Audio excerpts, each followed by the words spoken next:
Hi, I'm Kevin Eikenberry, and I'm here to help you reach your potential as a leader and a human being. Welcome to Remarkable TV. Today I'm asking, are things really that bad? Are you ready? Let's get started. It's a wonderful world that we live in. It's not perfect, for sure, but it's wonderful. And it's not only good, it's continuing to get better. Pick most any objective measure you want to pick, whether it's healthcare or innovation or disease or crime or quality of life or length of life or the living conditions that you are in, pretty much by any measure. Google it and you will find that things are getting better. Now, not in every part of the world, but chances are if you're watching me now and have the ability to watch me now, it's true for you. Now again, I'm not saying things are perfect. I'm not sticking my head in the sand and say we don't need to change anything.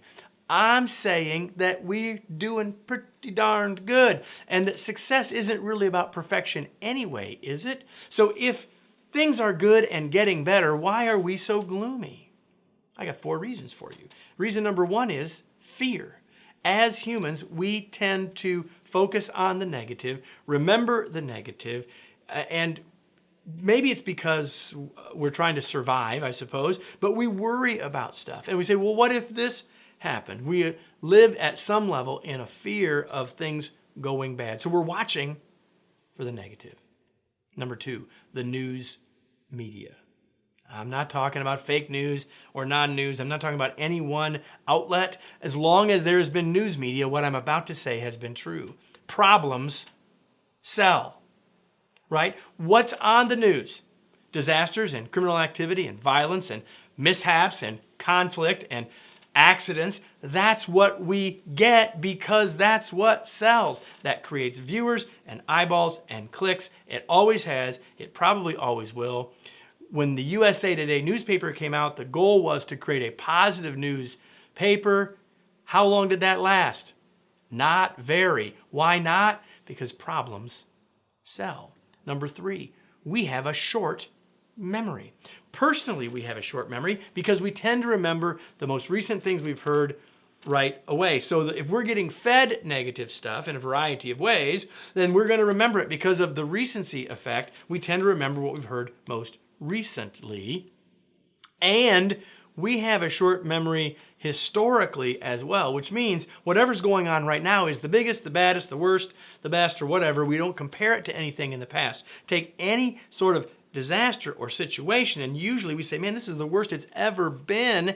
Put it in historical context, maybe not really true.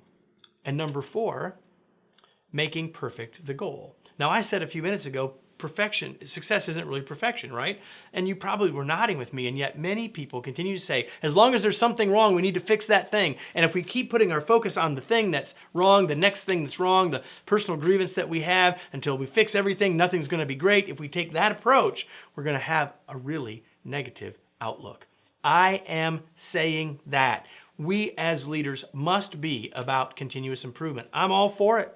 I'm all about it. I'm all about wanting to continue to make things better.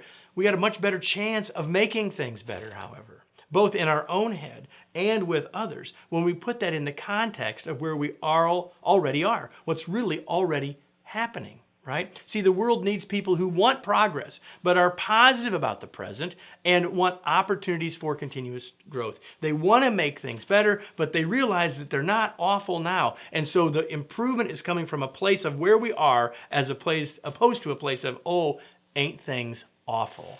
Gloom and doom does not help us win. And in a world where things are really pretty darned good, gloom and doom is not going to win. What will win is a positive outlook about the present and a positive approach to fixing and improving things in the future. I'm saying the negative is coming all around you. Try to ignore the doom and gloom if you can, but if you must, punch back at the negative with the positive, because it is a great day and it is a great time to be alive. Let me close with today's tweet. Look around you. Yes, there are problems, but lots is fantastic too. We solve more problems with positivity than gloom and doom.